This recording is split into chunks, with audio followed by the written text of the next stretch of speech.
Hello everyone. I welcome you all for today's session on machine learning with Python, Module 3 Artificial Neural Network, Lecture 3. I'm your friend Mahadev S, Assistant Professor, Department of PNC, Gausia College of Engineering. Before going to the detail, if you're not subscribed, subscribe to my channel, click on the bell icon for further notification or share with your friends for their benefits. First, let us see the content, what we are going to see in today's session. That's about Perceptron. So Perceptron, it's one of the ANN system is based on a unit called Perceptron. Perceptron is a single layer neural network. As you can observe, artificial network is based on a unit called as Perceptron here, the unit. And it is a single layer. If you observe, it is having an inputs where it is being given to a summation operation here. As you can observe, a perceptron takes a vector of real valued inputs, calculates a linear combination of these inputs, and then outputs a 1 if the result is greater than certain threshold, and -1 if it is otherwise. As you can see the function, what it is performing here, activation function. So these are the linearly combination of real valued inputs here. So x1, x2, xn, or x0. All these are real valued input with the respective weights w0, w1, w2 till wn. All these are given to a summation operation which performs the linear combination of this real valued input, and then it performs the function, there's an activation function where the linear combination of this input is compared, and if it is greater than threshold voltage, as we can observe, the output is 1, otherwise the output is -1. So here we can see the results are having only two values there. So if the given input x through x, then the output is given as x1 till xn, computed by the perceptron is expression O x1 till xn is equal to 1 if you see the summation weighted function of this, since x0 is 1, so w0 into x0, so it is 1, so it is being kept w0, then it's the multiplication of input with the respective weights. All these are summed, and if it is greater than 0 here, threshold voltage is, threshold is 0. If it is greater than 0, the output is functioned as 1, and -1 if it is otherwise. As we can have seen in Alvin automatic vehicle driving, there are two nodes, there is the two outputs what we are getting, positive and negative. So we can assume that the concept can be used like this: positive means 1 and negative means -1 there. So where wi is the real valued constants or weights that determine the contribution of inputs xi to the perceptron output here. So it is the summation of the particular input with the weighted input given to the respective inputs.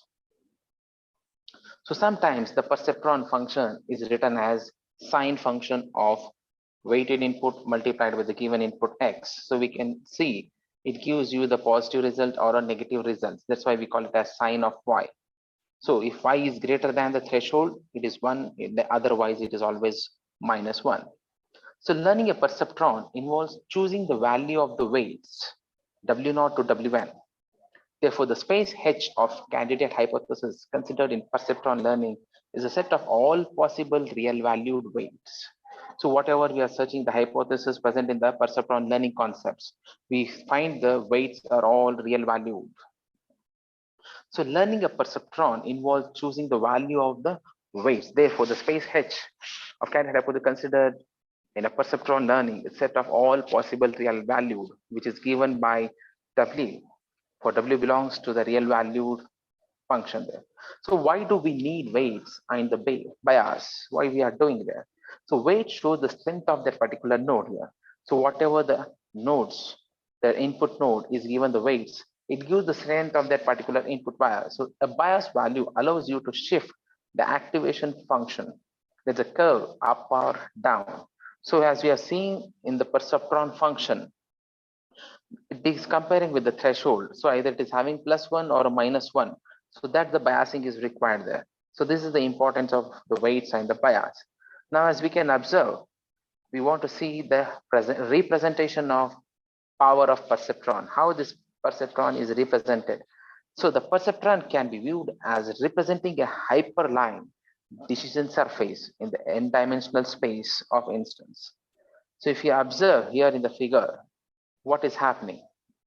Okay, the decision surface is represented by a two inputs perceptron, that's a set of training example, and a decision surface of the perceptron that classifies them correctly here. As you can see, this line is classifying the two types of the instance or the property of the outputs.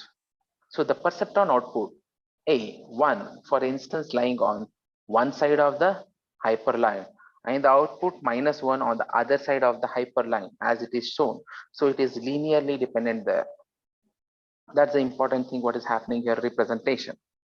Okay, but a set of training example that is not linear. Now if you see the second thing, as you can observe in previous one, it was linearly varying. If you draw a straight line, it was classifying the instance output there, whereas if you see in the second case where it is not non-linear in nature, so at that time it cannot be represented with the help of a perceptron concept. So a set of training example that is not linearly separable, that cannot be correctly classified by any straight line. If you draw any straight line anywhere, you can observe both positive and negative there. So x1 and x2 are the perceptron inputs. Positive examples are indicated by positive and negative examples are indicated by a negative what we have. So a perceptron can represent all the primitive Boolean functions such as AND gate, OR gate, NAND, and NOR. But there are some Boolean functions which cannot be represented by perceptron, such as XOR function, whose value is 1 if and only if both x is not equal to x2. So x1 is not equal to x. When any one of the input is 1, at that time the output is 1. So in this case, it is very difficult to represent the perceptron concept or implement the perceptron concept. Now let us see the representation power of perceptron. So here we have taken a simple example of AND function. As you can see, the truth table of AND, A, B, A ANDed with B here. This is the representation what we are using it in the machine learning there. So this is truth table when both are 0, 0, when both are 1, then only it is 1. So you can observe here the input A is having a respective weight of W1 and B is having a respective weight of W2, whereas W0 is equal to -0.8. So now if you apply the perceptron rule, if you observe here, when A is 0 and B is 0, it's a weighted sum. Weighted sum is what? W0 plus W1 multiplied with A, W2 multiplied with B, which is equal to, so W0 is -0.8, W1 is 0, that is W1 is 0.7, A is 0, and W2 is 0 and B is 0.7, the output is -0.8.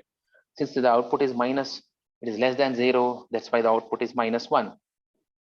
Next, when A is 0 and B is 1, you can observe the same expression what we have. So what happens here? B is 1, so it is 1 into 0.7. So what happens? -0.8 plus 0.7 is getting -0.1. So here also the output is less than 0, the output is -1 here. And when A is 1 and B is 0, same way we get the output as -0.1. So here also it is less than the threshold voltage, that the threshold value that's about 0. So output we get is -1. But when both the inputs A and B are 1, what happens if you observe? W0 is -0.8, W1 is 0.7, A is 1, W2 is 0.7, B is 1.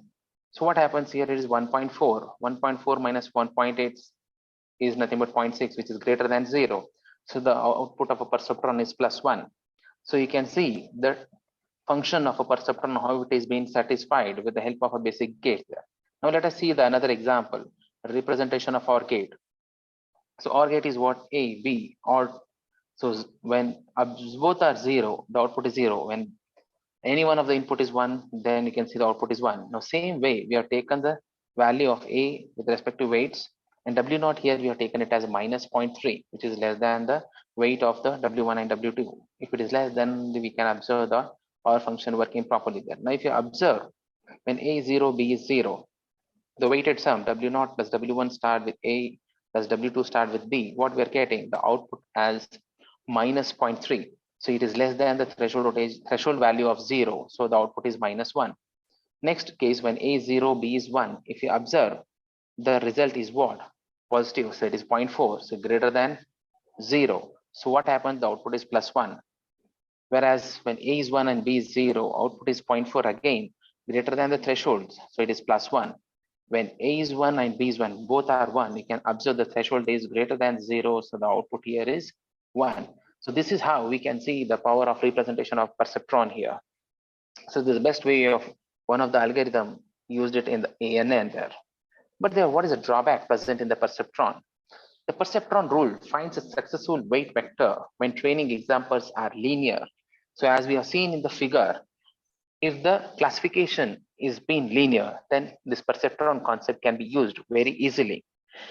Whereas if it is non-linear, then there is a problem. It can fail to converge if the examples are not linearly separable.